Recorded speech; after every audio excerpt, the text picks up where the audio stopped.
21 मार्च 2023 बाबा के महावाक्य। मीठे बच्चे, यह वंडरफुल पाठशाला है जहाँ तुम्हें ज्ञान सागर पतित पावन बाप आकर अमृत पिलाकर पावन बनाते हैं। ऐसी पाठशाला और कोई होती नहीं।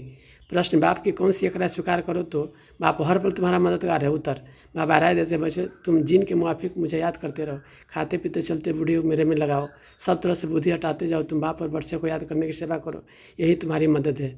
यह याद ही तुम्हें स्वर का मालिक बनाएगी। यही सस्ता सौदा। हिम्मत रखो तो बाबा हर पल तुम्हारा मददगार है। हिम्मते मर्दा मद्दे खुदा। गीत, मुझको सहारा देने वाले। ओम शांति। बच्चों ने गीत सुना है। यह बच्चे कहने वाले कौन है? जरूर बच्चा कहने वाला बाप है। यूँ तो दुनिया भी जानती है कि बच्चे कहने वाला एक तो है परमपिता, जिसको परमात्मा यानी परमात्मा कहा जाता है। तुम सब बच्चे हो। तुम बच्चे मनुष्य से देवता बनने के लिए इस पाठशाला में पढ़ते हो। तुम जानते हो कि हमको बेहद का बाप पढ़ाते हैं। वह बाप भी है तो टीचर भी है। माता पिता के बहुत बच्चे हैं। बच्चे तो बहुत वृद्धि को पाते जाएंगे। परमपिता परमात्मा बैठ पढ़ाते हैं। यह वंडर है ना। ऐसी वंडरफुल विचित्र पाठशाला दूसरी कोई होती नहीं। बच्चे जानते हैं कि ज्ञान सागर जो पतित पावन है, वही ज्ञान अमृत पिला करके पावन बनाते हैं। गाते भी है पतित पावन आओ, तो जरूरी है पतित दुनिया और पावन दुनिया भी है। नई दुनिया नए घर को पावन कहेंगे, फिर वही घर पुराना होना ही है। तो बच्चे जानते हैं पुरानी दुनिया है, नई दुनिया भी है, वहाँ बहुत सुख था। बच्चों ने गीत सुना। यह तो सिर्फ भक्ति मार्ग में गाते हैं। तुम तो प्रैक्टिकल में हो। भक्ति मार्ग के गीतों को हम ज्ञान में ले आते हैं। तुम बच्चे जानते हो बाप सभी को वापस लेने लिए आए हैं। पतित पावन है तो पावन बना कर ले जाएंगे। ऐसे ऐसे अपने से बातें करनी है। यह जरूर पतित दुनिया है। पावन देवताओं को व पावन सन्यासियों को पतित मनुष्य नमन करते हैं, परंतु पतित पावन बाप एक ही है। सभी उस पावन बनाने वाले को याद करते हैं, क्योंकि सारी दुनिया को दुख से लिबरेट करना है। यह बाप का ही काम है। दुख कौन देते हैं? विकार। विकारों का नाम क्या है? काम का भूत, क्रोध का भूत और शुद्ध अहंकार का भूत। शरीर को भी भूत कहा जाता है, क्योंकि 5 तत्वों का बना हुआ शरीर है। आत्मा तो इनसे न्यारी है, एक शरीर को छोड़ दूसरा लेती है। अब तुम बच्चे नई दुनिया भी देख रहे हो और उसके लिए पढ़ते हो। मनुष्य भी समझते हैं विनाश होना है, महाभारी लड़ाई लगनी है, परंतु फिर क्या होगा यह नहीं जानते, क्योंकि गीता के भगवान को द्वापर में ले गए हैं। राजयोग तो गीता के भगवान ने सिखलाया, श्री कृष्ण तो सिखला न सके। गीता में श्री कृष्ण का नाम डाल उनको द्वापर में ले गए हैं। यह है मुझारा। हम तुम भी इस मुझारे में थे, अब निकल आए हैं। मनुष्य तो दुर्गति को पाए हुए हैं। अब हम ज्ञान से सागर दिन में जा रहे हैं। बाप कहते हैं मैं ज्ञान सागर हूँ और कोई भी ज्ञान दे न सके। ज्ञान सागर ये को ही कहा जाता है। फिर उनसे ज्ञान गंगाएं निकलती है। शिव शक्ति ज्ञान गंगाएं कहा जाता है। वह है पानी की गंगा जो बहती रहती है। ऐसे तो नहीं कि पानी की गंगा जहाँ चाहे वहाँ जा सकती है। नहीं, तुम ज्ञान गंगाएं जहाँ चाहे वहाँ जाकर ज्ञान दे सकती हो।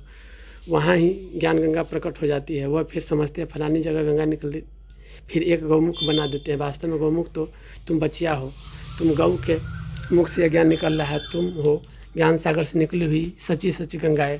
तुमको सृष्टि चक्र के आदि मध्य अंत का नॉलेज समझाया जाता है। बाप को ही नॉलेजफुल कहा जाता है। वही वर्ल्ड ऑलमाइटी सर्वशक्तिमान है। वह सब वेदों ग्रंथों को जानते हैं, सबका सार समझाते हैं। हर एक धर्म का शास्त्र एक ही होना चाहिए। जैसे श्रीमद् भगवद गीता एक है, बाइबल एक है।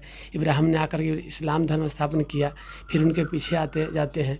वह जो उच्चारण करते हैं उनका फिर बाद में धर्मशास्त्र बनाते हैं, फ़ौरन नहीं बनाते हैं। उसी समय तो उनको धर्म की स्थापना करनी है। वह सब शास्त्र बाद में बनाते हैं। बाप कहते हैं यह वेद शास्त्र जब तक आदि सब है भक्ति कल्ट। यह है ज्ञान कल्ट। भक्ति की आयु भी पूरी होती है, फिर बाबा आकर ज्ञान के दे पतितों को पावन बनाते हैं। अब तुम जानते हो कि अभी हम सो ब्राह्मण, फिर हम सो देवता बनेंगे। 84 जन्मों का पूरा हिसाब किताब बुद्धि में। अभी हम ब्राह्मण मुख वंशावली ब्राह्मण हैं। पहले हम शूद्र कुल के थे, अभी हम ब्राह्मण कुल के बने हैं। अभी तुम ब्राह्मण ही जानते हो। देवी देवता धर्म वाले तो कोई है नहीं। हिंदू थोड़े ही जानते हैं कि हम असल देवी देवता कुल के थे।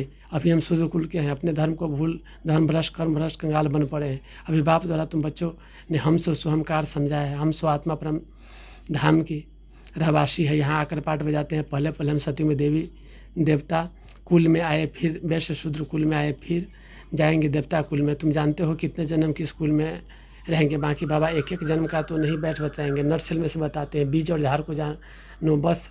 बाप बीज रूप है। हम कल्प वृक्ष के भांति है। हम परम धाम से आए हैं पाठ बजाने। सतयुग से लेकर के चक्र लगाए, फिर और धन वाले फलाने फले समय पर आते हैं। फिर जब विनाश होता है तो सब आत्माएं वापस जाती है। फिर अपने अपने समय पर नंबर बार आती है धर्म स्थापन करने। यह सब राज तुम्हारी बुद्धि में है। बच्चे कहते बाबा आप जो पढ़ाते हैं उससे हम स्वर्ग के मालिक बनते हैं। आप जैसा सुख और कोई दे नहीं सकते। मनुष्य मात्र सब अल्प सुख देने वाले हैं।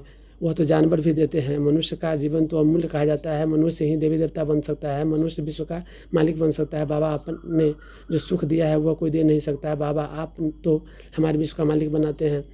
आप विश्व का रचयिता है। तुम तो सिर्फ बाप को याद करते हो बस, और कोई हट योग आदि की बात नहीं है। तुम बाप के बने हो जानते हो बाबा नए विश्व का रचयिता है, बाबा परमधाम से आए हैं, मोस्ट बेलोवेड बाप है, सब उनको याद करते हैं। भले कोई भी धर्म वाला होगा वो गॉड फादर है भगवान वह अल्लाह ज़रूर कहेंगे। बाप कहते हैं मैं सभी को सुख दे करके जाता हूँ, भक्ति मार्ग में मुझे याद करते हैं, अभी फिर सुख देने आया हूँ, फिर आधा कल्प मुझे कोई भी याद नहीं करेंगे। वहाँ माया रहती नहीं जो दुख दे। तुम विश्व का मालिक देवी देवता बन जाते हो तो तुम बच्चों के दिल में रात दिन यह रहना चाहिए, बाबा आप हमको विश्व का मालिक बनाते हो, हम हकदार भी है। बाप नया विश्व रचते हैं तो ज़रूर बच्चों को ही मालिक बनाएंगे। गॉड फादर हेवन रचते हैं तो फिर हम सब हेवन में क्यों नहीं है? क्योंकि सभी हेवन में हो तो है, हेल होवे नहीं। यह तो हार जीत सुख दुख का खेल है। नई दुनिया फिर पुरानी बनती है, नया कौन बनाते पुराना कौन बनाती है। सृष्टि कैसे फिरता है यह बुद्धि में रहता है। सत्युग त्रेता में है, सूर्यवंशी चंद्रवंशी, फिर द्वापर में और धर्म इमर्ज होता है। जो जिस प्रकार कल पहले हुआ था वैसे ही फिर रिपीट होना है। तुम बच्चे जानते हो अभी फिर से सत्युग स्टार्ट होने वाला है, पुरानी दुनिया खत्म होने नहीं आने वाली है। मनुष्य समझते हैं कि यह दुनिया अर्जुन पुरानी होती ही रहेगी, बहुत समय पड़ा है। बाप कहते तुम घोर अंधियारे में हो, बिना सामने खड़ा है मैं आया हूँ पतित दुनिया को पावन दुनिया बनाने।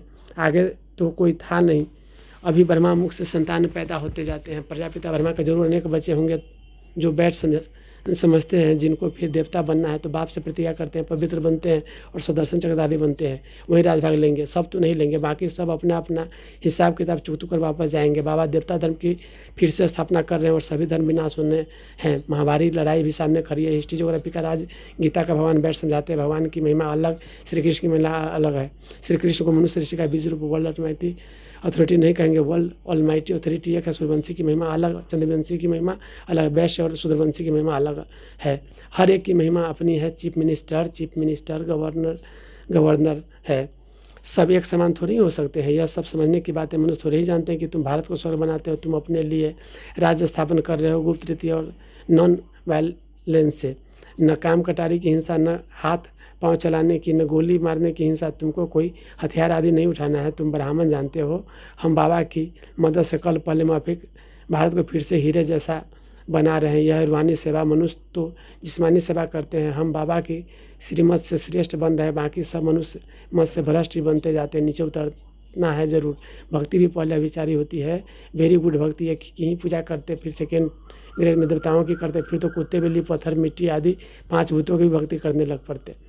उनको कहा जाता है व्यभिचारी भक्ति। अभिचारी से विचारी बन गए। अब बाप तुमको अव्यभिचारी योग से खिलाते हैं। गृहस्थ व्यवहार में रहते खाते पीते सिर्फ बाप और वर्षे को याद करना है। मेहनत सारी इसमें है। भल अपने घर जाओ, सिर्फ गुप्त रीति से बुद्धि से याद करो। मुख से राम अथवा शिवाय नमक कहने की भी दरकार नहीं, सिर्फ बाप को याद करो। बाबा है गुप्त ज्ञान का सागर, सारी सृष्टि का चक्र का उनको पता है। उनको कहा जाता है परमात्मा, यह आत्मा है। इनको उस बाप से ज्ञान मिल रहा है। इन सब बातों को धारण करो, फिर कराना चाहिए। बेचारे रास्ता ढूंढते रहते हैं, जानते नहीं है। तुम जानते हो शांति धाम है निर्वाण धाम, जहाँ समात्माएँ आती है। स्वर्ग है सुखधाम, नर्क है दुखधाम मायापुरी।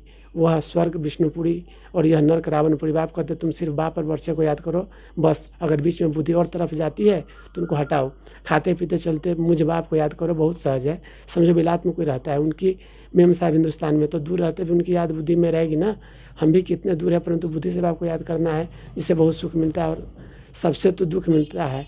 मनुष्य को कभी भी सदा सुख दे नहीं सकता। बाप कहते हैं जिनके माफिक याद करते रहो बाप और स्वर्ग याद करो, यही हमारी सेवा करो। हम तुम्हारी सेवा करते हैं याद कराने की, तुम फिर याद करने की सेवा करो। यह राय अंगीकार स्वीकार करो, यही तुम्हारी मदद है। हिम्मते मर्दा मद्दे खुदा, यह याद ही तुमको स्वर्ग का मालिक बनाएगी। कितना सस्ता सौदा है। वो गुरु लोग तो बहुत धक्के खिलाते हैं।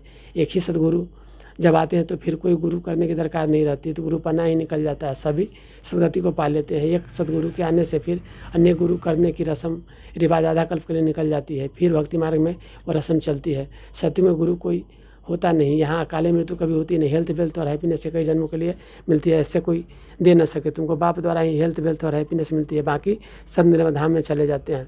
अच्छा, मीठे मीठे सिखिलते सुदर्शन चक्रधारी बच्चों प्रति माता पिता बाप दादा का याद प्यार। Good morning. रूहानी बाप की रूहानी बच्चों को नमस्ते। रूहानी बच्चों की रूहानी बाप दादा को याद प्यार, गुड मॉर्निंग और नमस्ते। धारणा के लिए मुख्य सार, श्रीमत पर भारत को हीरे जैसा बनाने की रूहानी सेवा करनी है। गुप्त रीति से बाप को याद कर श्रेष्ठ बनना है।